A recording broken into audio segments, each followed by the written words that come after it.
Sip. Yang bisa menetral itu cuma Aswaja. Kalau masih di Salafi di Hizbut Tahrir kan bukan teror ya kan, tapi dia belum jadi teroris gitu, baru radikal sama intoleransi. Itu nanti akan kambuhan Pak Yai. Betul, ya. Suatu saat dia akan balik lagi ke aksi teror ketika kondisi negara sedang apa. Itu rasa untuk ingin berontak lagi itu ada.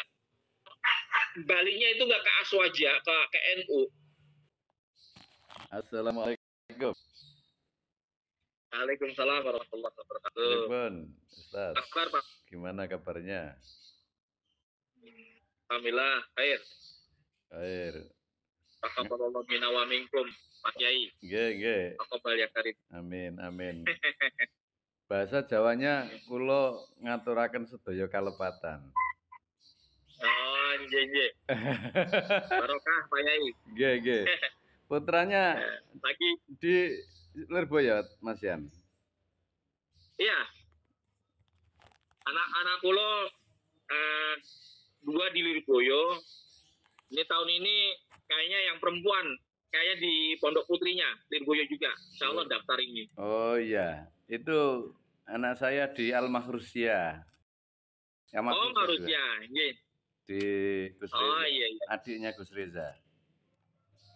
Oh siap, benar Gus Reza.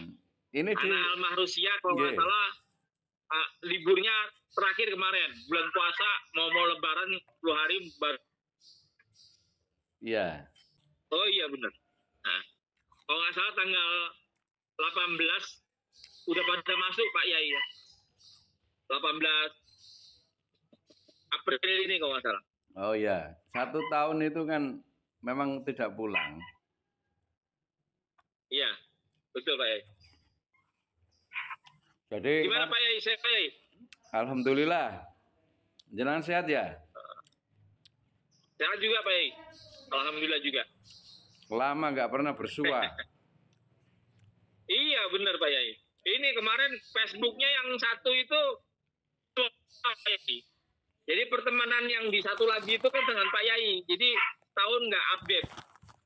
Gitu ya? Iya. Jadi sampai Pak Yai kemarin ngajukan pertemanan ya itu ketemu lagi makanya. Oh gitu ya. Lagi nak saya lihat ini wah ini dibaca koran apa buat lagi nih saya kan gitu. Iya, buat lagi Pak Yai. Oh enggak, Facebook yang awal itu enggak? Oh iya.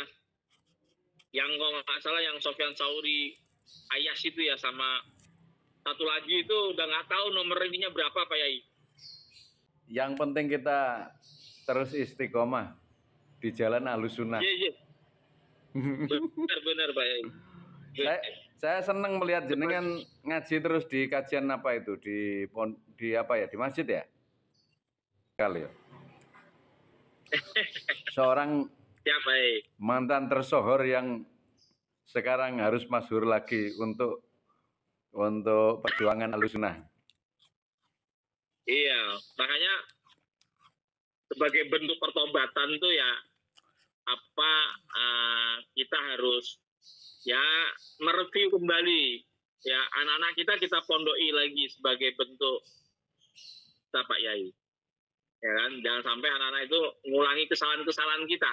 Iya. Gitu. Ya alhamdulillah anak-anak bisa diarahkan semua Pak Yai. Okay. Gitu. Karena yang pertama itu sempat 6 tahun di Pondok Wahabi Pak Yai.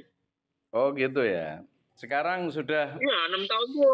6 tahun itu sudah. Ya. Ini mindsetnya sudah terbangun sebenarnya itu. Iya. Makanya apa namanya? Tapi kalau nggak gini kan nggak bisa cerita Pak Yai. Ya. Jadi anak saya itu juga bisa cerita gitu kan 6 tahun tuh bukan waktu yang sebentar menurut saya. Gitu. Sebetulnya waktu tahun ketiga tuh udah saya mau pindahin ke Lirboyo. Cuma kata uminya tanggung Bi, nanti biar selesai aja dulu. Oh iya. Makanya udah selesai, udah masuk Lirboyo dan Lirboyo tuh ngulang Pak Yai dari awal. Betul. Nah gitu, ngulang karena memang butuh waktu kan, nggak mudah ngilangin residu Wahabinya itu nggak. Itu juga harus kayak orang tuanya ya keikhlasan anaknya juga gitu. Ya, alhamdulillah dikasih jalan Pak Yai. Sekarang anak kula wis tahun keempat di Lirboyo. Amin, amin, amin, amin. Kata dia, entar aja Bi, kuliah di sini aja Bi. Pokoknya di sampai Mahat Ali katanya gitu. Betul. Kamu tua di sana nggak apa-apa Bi. Ya wes lah. Itu anak saya juga di Sanawiyah Al-Makhrusiyah itu ya, rencananya sih saya juga saya suruh kuliah di sana karena memang kualitas pondok, yang kedua lingkungan pondok yang sebenarnya membangun sanad riwayatnya sampai kepada Rasulullah itu lewat Lirboyo. Nah, saya kan karena saya dulu punya, sebelum anak saya ke sana, mulai anak saya kecil itu saya punya pikiran saya harus punya sanad putra putri saya di Al-Makhrusiyah atau di Lirboyo. Kan Al-Makhrusiyah itu kan Yai Makhrus Ali, bagian dari Lirboyo. Yang penting di Lirboyo harus ada sanad sampai kiai-kiai yang besar itu gitu. Jadi betul, ternyata anak saya itu entah ya, ini kan memang karena tekad baik itu dijabahi Allah. Anak saya itu langsung ketika ditanya mondok piye, Nduk? Tumut abah. Oh, kan berarti Allah mengijabahi kalau kita punya niat. Niat kita kan niat salafus sholihinnya sampai ke Rasul itu lewat sana. Betul, betul. Jadi saya melihat jenengan itu juga menjadi sebuah inspirasi besar karena jenengan itu kan ya kalau dibahasakan itu lebih kasar itu mbahne Wahabi. Dulu bahkan lebih klimaks daripada Wahabi sekarang. Sampai pada akar terorisme dan radikalisme, kemudian tobat, kemudian memilih jalan-jalan para kiai-kiai salafus sholihin. Bukan salafi loh, salafus sholihin. Alhamdulillah. Tapi banyak teman-teman gimana? Makanya gini Pak. Ya, gimana? Ya, artinya begini Pak Yai. Memang kalau bicara pure Wahabi yang tulen Pak Yai, itu emang diteroris Pak Yai. Karena teroris itu Wahabi yang memang jujur, ya melaksanakan daripada fatwa-fatwanya dan anak-anak cucunya Muhammad bin Abdul Wahab. Jadi kalau Wahabi itu nggak takfiri Pak Yai, itu menurut saya Wahabi yang sedang bertakiyah. Ya, atau betul. Wahabi yang tingkatannya masih tingkatan grade rendah Pak Yai. Karena kalau Wahabi yang asli itu dia harus takfiri Pak Yai. Gitu. Terus, jadi kalau mau lihat Wahabi yang pure masih original, masih asolah, itu ya para teroris itu.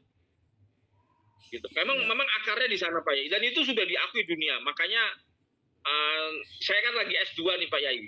Jadi S2 saya ini saya pengen menguji apakah betul Wahabi ini merupakan akar daripada ekstremisme Islam itu sendiri. Gitu. Nanti kita akan ada studi literaturnya juga, ada studi wawancara juga dengan para tokoh-tokoh teroris dan sebagainya. Dan dari BAP para teroris 3.600 para teroris itu kan kalau barang bukti yang disita dari buku-buku itu kebanyakan buku-bukunya Muhammad bin Abdul Wahab Pak Yai. Nah, gitu. Gini Ustaz. Nah, itu biar kita buktikan secara ilmiah Pak Yai. Betul. Nah, saya ada satu literasi yang pernah saya baca dari Dr. Ali Asyuaibi.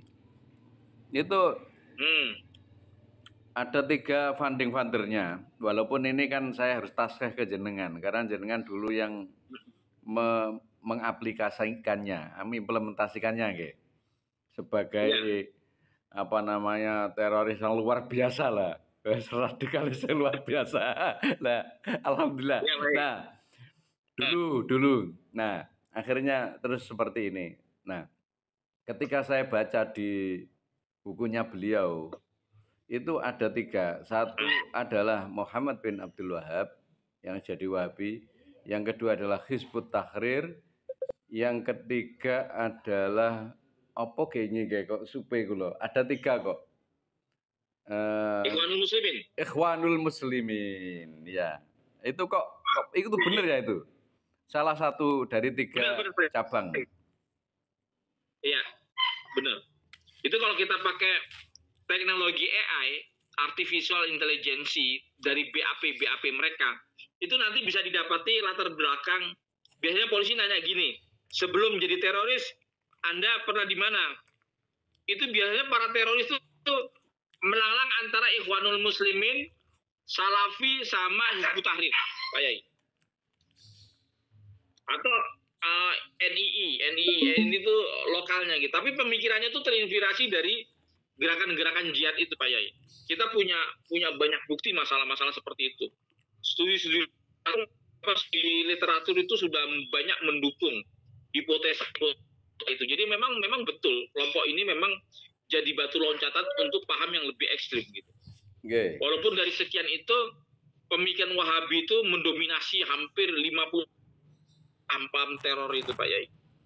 Maka ini kalau kita lihat sejarah, Pak Yai, terbentuknya NU Nahdlatul Ulama ini kan berawal dari yang namanya Komite Hijaz. Ya.